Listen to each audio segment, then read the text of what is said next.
All right, homies, today we got Storm Collectibles Mitsurugi. Yes, sir. From Soulcalibur, specifically his Soulcalibur 6 iteration.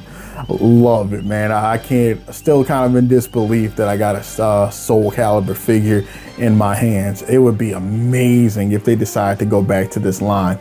So I have the Storm Collectibles Mitsurugi, and I have Storm Collectibles Taki, and I shot footage for the Taki review, gang, and to my dismay, so much of it outside of the unboxing is just completely gone. It's AWOL. So I'm going to be reshooting that. As you guys can see, we got a look at just the background that it comes with. Absolutely sick. But I'm going to be reshooting that Taki review for y'all, and that'll be coming because that figure is very sick.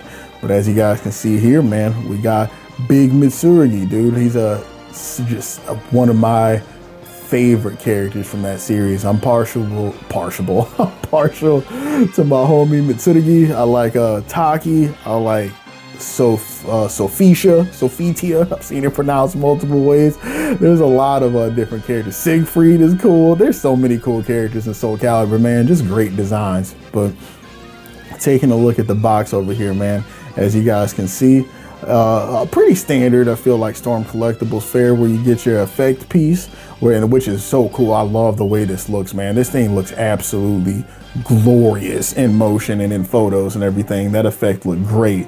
But you got your two head sculpts, man. You got your kind of like attacking head sculpt. You guys know at Soulcalibur where you have like that loading screen and then you can press the different buttons and it makes those different faces. It's kind of reminding me of that right now, man. Let's see if I can get this camera in focus to kind of show you guys a little bit of that paint application in here on the hair. But we got head number 1 and head number 2 over here, man. Like the gritted teeth, I'm pissed off kind of head sculpt from my boy Mitsurugi, excuse me. But looking pretty good over here. Nothing too outrageous. And then we got our 3 sets of hands, the sword, of course, man. And then we got our effect piece over here. So we want to show y'all, taking a look at this guy over here, man. So first, let's just bring y'all some of like with these hands and like show you some of the paint application on that guy over here.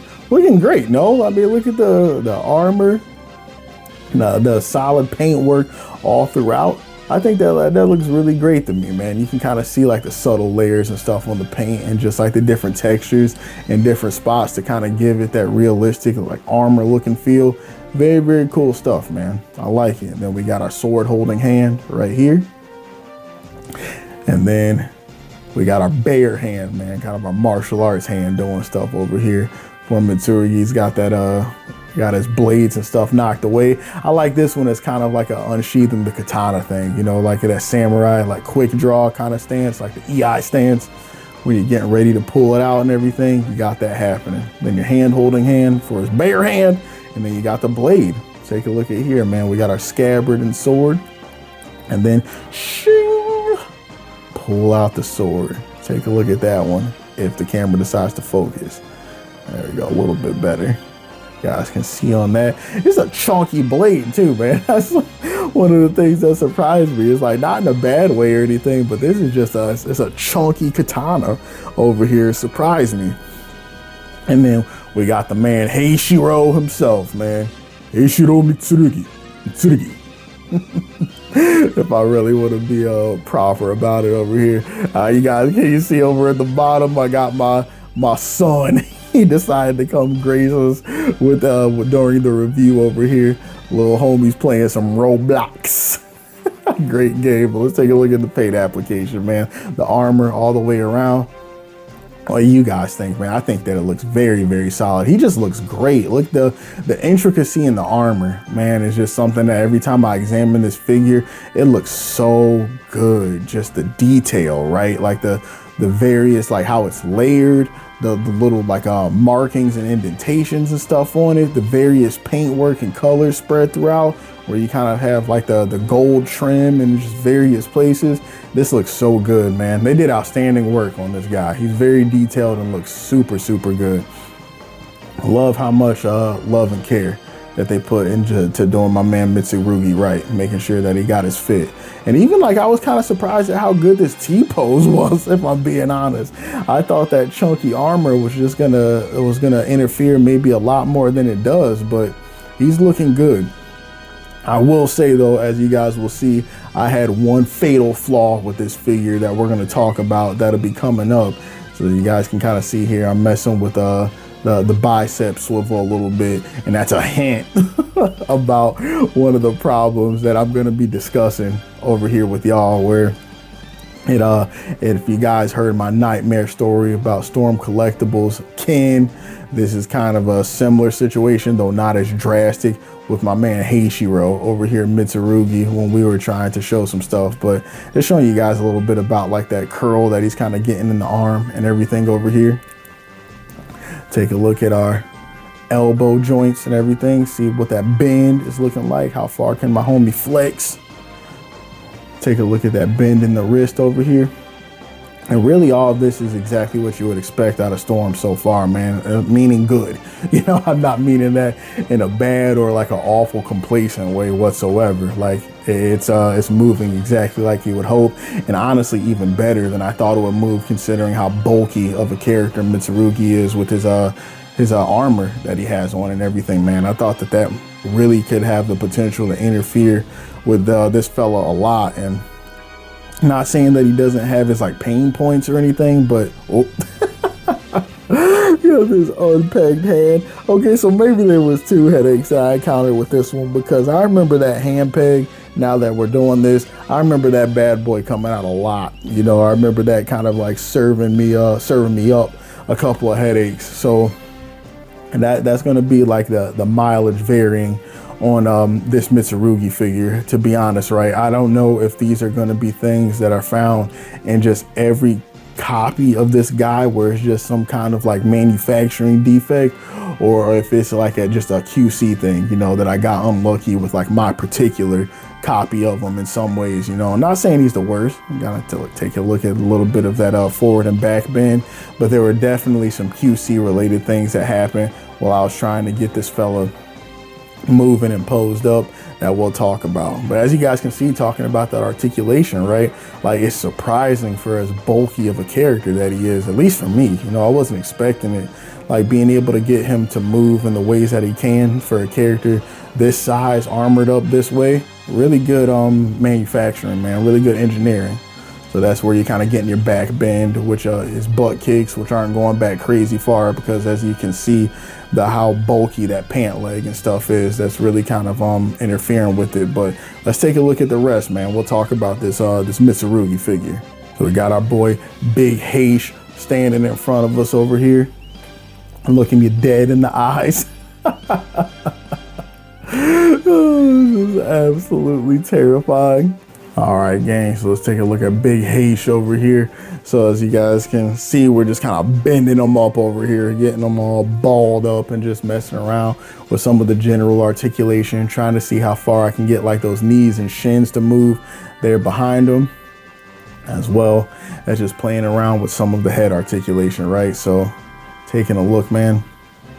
You guys can see, just admiring some of my man's armored up paint apps and all that fun stuff. But we're gonna take a look at this sword, man. We're gonna take a look at some of the accessories. So we got it there. He's got room right there in his waist where you can kind of pop that in and give my guy his sword where it should be, right by his side. So if you lift that arm up, you can kind of get it snug over here. As you guys can see, I'm kind of getting hung up right there. So if I get that piece through, there we go, man. You can kind of get that sword and sheath propped up exactly where you would like on my man's left hand. So left side of his waist, so his right hand can grab it, dominant hand can grab and be ready to pounce, put people to work. And now he looks complete, right? Now he looks like the Mitsurugi we all know from Soulcalibur, with his blade at the ready.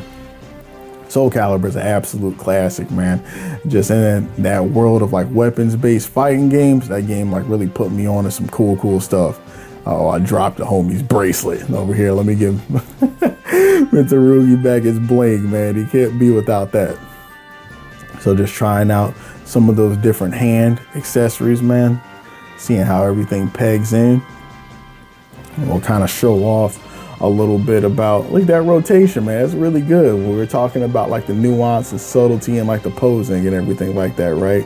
And that's gonna be good. So we're gonna try to just show a few different poses with Mitsurugi with like his weapon and everything, right? Show you guys what he looks like in action.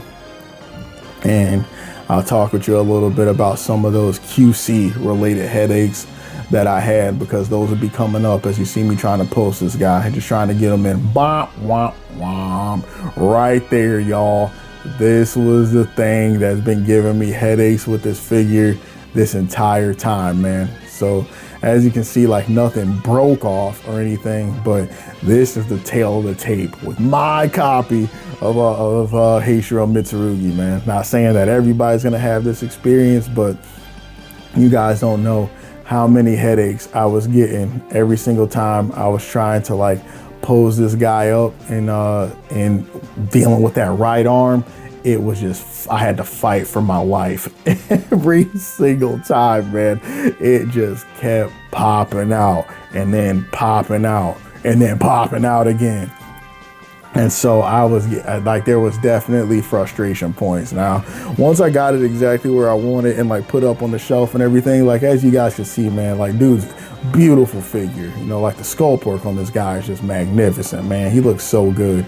But I was definitely a bit disappointed by that arm situation and everything, man. I'm very thankful that I'm able to like pop it back in. And if any of you guys got some tips for that kind of like issues with that kind of joint or anything like that in particular, then please let me know what you might recommend, because I think I can go in there and I can likely kind of leave maybe some super glue or something on it, like let it cure and hopefully not have as many issues with it. But if you guys know of any other tricks or things you think I should try to help bring less frustration into my life trying to pose up Mr. Heiichiro over here, I would definitely appreciate it. But by and large, you know, like it's annoying when you have something like that, especially when you're talking about how much you pay for some of these fit. Oh my God, y'all know how it be when it comes to Storm, man, and how much these prices are looking like, especially when we're talking like aftermarket, if Big Bad Toy Store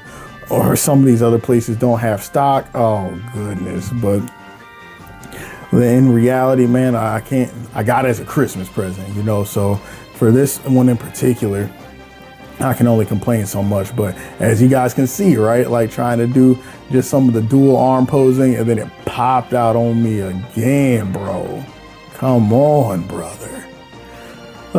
And right, like it goes back in, but it's just as like this was exactly what I was fighting with, trying to get like my photo shoot done with this fella for the gallery and everything at the end. And just, oh my gosh, man. It was testing my patience a little bit. I can't lie to you. I love everything that this figure is bringing to the table, and when he works extremely well. You know, he looks just so good. But there was that kind of like fly in the soup a little bit with this one, man. But look at that beautiful effect piece right here. Ah, that looks so sick. Just that sense of motion. It almost looks like a flag at some angles and everything too, but you know, it looks super good. You can recreate some of his like because like that's like his hit effect and everything from the games and everything that comes off of some of his moves and stuff. But overall, dude, this figure, great, man. Great sculpt, great paint application, extremely detailed, way more articulated than I thought he would. Oh, way more articulated than I thought he would be for his size and the heft of his armor and everything. Biggest headache was just that arm, you know, and I don't know if this is something across the board with these Mitsurugi figures, or if this was just my copy, but just something to be aware of, you know, if you do decide to get them. I would still recommend them, you know, to be honest. If you're a fighting game fan, Storm Collectibles fan, right, it's hard to go wrong with it. I'm glad that I have this guy up on the shelf 100%, but if I were to sit here and tell you that thing is not a headache when it comes to the arm, I'd be lying to you, and I'm not in the business of doing that. But as usual, man, I appreciate y'all sticking around with me for this review. Let me know what you think in the comments, or if you have any recommendations for me, and I'll catch you guys in the next one.